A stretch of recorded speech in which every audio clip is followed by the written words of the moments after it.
परिश्रम को चलाता हूँ, जिस जाति में पैदा हुआ मेरे बस में नहीं था। मेरा ख्याल है कि जो करता धरता है, पदाधिकारी है, 1% भी उस जाति के नहीं है। पूरे देश को संगठन फैला हुआ है। ये बताइए कि अम्बेडकरवादी असली कौन है, मैं हूं कि दूसरे अम्बेडकर? अरे यहां होता है भाषणों से नहीं थे, सामाजिक स्तर, राजनीतिक स्तर पर एक आरोप लग सकता है। अगर ये आरोप वहां लगता तो ये आरोप बाबा साहब के ऊपर लगता। अब पूरा पैट किसने नहीं होने दिया? कांग्रेस ने नहीं होने दिया। जब आजादी के बाद उनकी मेंबरशिप कॉन्स्टिट्यूट असेंबली चली गई थी, जिसके टिकट पर जीत गया? कांग्रेस के टिकट पे जीत गया। क्यों गए कांग्रेस के? पीपुल जैकब को कांग्रेस ने रिजाइन कराया, अपने मेंबर को रिजाइन कराया, मिनिस्टर को रिजाइन कराया था कांग्रेस का, हमारे बाबा साहब को इलेक्ट कराया था, जिस कांग्रेस को पूरी जिंदगी तक गाली देते थे। इसलिए बाबा साहब के एक अपॉर्चुनिटी थी तो उस प्लेटफॉर्म पर जाकर के दलितों की सेवा या गरीबों की सेवा करना चाहते। मैं भी एक प्लेटफॉर्म पर गया और जितने 100-125 एमपी नहीं उठाए होंगे सवाल अत्याचार के ऊपर, आरक्षण के ऊपर, जजमेंट के ऊपर, तो तब मैं अकेले संसद में उठाया। और दूसरी एक परंपरा, एक कर्मचारी अधिकारी ज्यादा करता, समाज को गलत फहमी, नेताओं को गाली देता। जब पिटता है कोई कर्मचारी अधिकारी समाज को, तो अपने दलित नेता के पास जाता। क्यों जाते हो भाई? उस दलित नेता के कहने पर तुम वोट देते हो। वोट तो कभी अखिलेश के कहने पे देते हो, कभी सोनिया गांधी के, कभी नरेंद्र मोदी के कहने पर देते हो, कभी ओम प्रकाश चौटाला के कहने पर देते हो। कुछ ही जगह मामला यह है कि दलित नेता के कहने पर तुम वोट देते हो। ये चौहान जी के कहने पर दलित वोट देता है, शीला दीक्षित के कहने पर देते हो, केजरीवाल के कहने पर दलितों ने वोट दिया। तो फिरते हो तो दलित नेताओं के पास क्यों आते हो? वोट भी दो दलित नेताओं के, तब तो दलित नेताओं के पास जाओ। क्रांतिकारी कवि अदब तोड़वी साहब, उनकी चंद पंक्तियां मुझे याद है। कुछ वर्ष पहले मेरे घर पे ही डॉक्टर अंबेडकर की जयंती पे वो आए थे बोलने, उनकी कविता पाठ हमने कराया। उनकी चंद पंक्तियां आपके सामने मैं पेश करना चाहता हूं। और वो पंक्तियां इस देश के जो रूलिंग एलिट है, जो राजनेता है, जिनका पेट ज्यादा बाहर निकल चुका है, बड़े साहब उद्योगपति लोग, उन पे बड़ा फिट बैठता है। वो पंक्तियां कुछ इस तरह से: काजू प्लेट में और विस्की गिलास में, काजू प्लेट में और विस्की गिलास में, और आया है रामराज विधायक निवास में। ये आपको अपने नेताओं से पूछने की जरूरत है। हमने ये सुना कि भाई आप अपने नेता के यहां क्यों जाते हैं?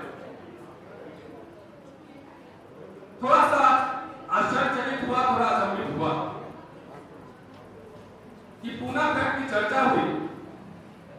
पूना पैक्ट के बाद जो आरक्षण की व्यवस्था हुई, उसमें व्यक्तिगत मुक्ति तो संभव है, लेकिन जमात की मुक्ति संभव नहीं, वो समूह की मुक्ति संभव नहीं। इसीलिए आप सब बड़े बड़े अधिकारी तो बन गए, हमारे बोर्ड पे बड़े बड़े नेता और कैबिनेट मिनिस्टर तो बन गए, लेकिन उनकी व्यक्तिगत मुक्ति हुई है।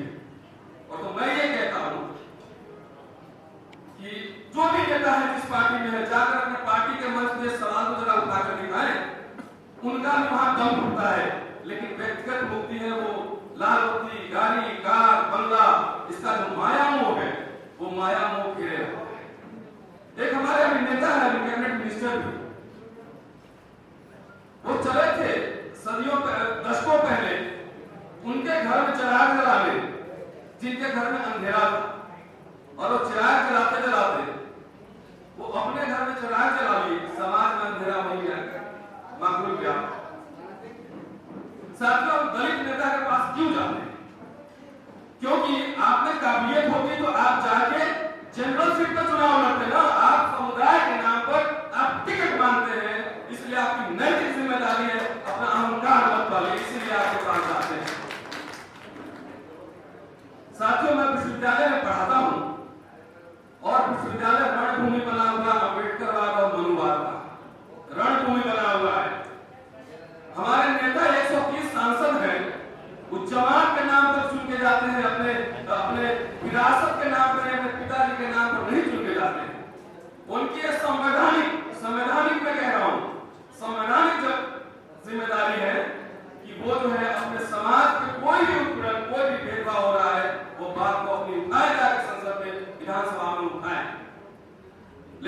वही बात, पूना पैक्ट हमारे पूरे राजनीतिक, सामाजिक, आर्थिक और सांस्कृतिक जो हमारी मुक्ति होती उसकी हत्या हो गई।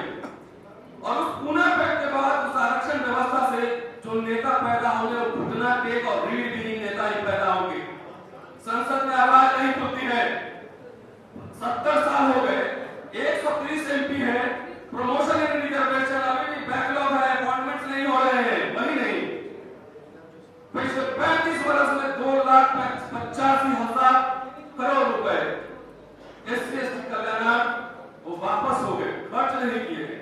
और जो भी खर्च हुए वो बंदरगाह जो हुआ हम समझ सकते हैं।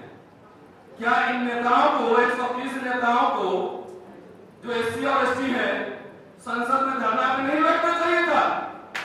राजघाट पे धरना पे नहीं बैठना चाहिए था? लेकिन क्या किया इन्होंने? टिकट का सवाल है।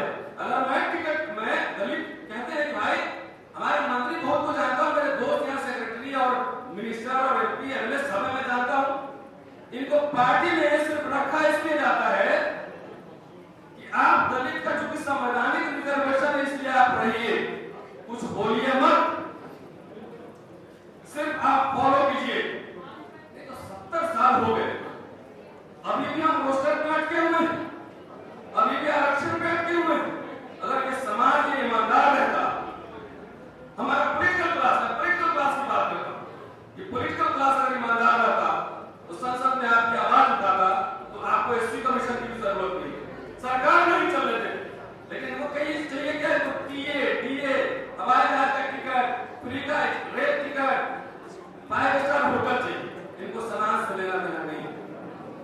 साथियों, मैं 2-4 शब्द और कहूंगा कि जो संविधान की प्रस्तावना को अगर आप देखेंगे तो संविधान की प्रस्तावना को आप सिर्फ 4 शब्द भर में तो लगता है कि शायद अंबेडकर के दर्शन को आप बहुत अच्छे तरीके से समझते। समता, बंधुता, न्याय, स्वतंत्रता, ये 4 शब्द हैं। लेकिन क्या ये समाज वो संविधान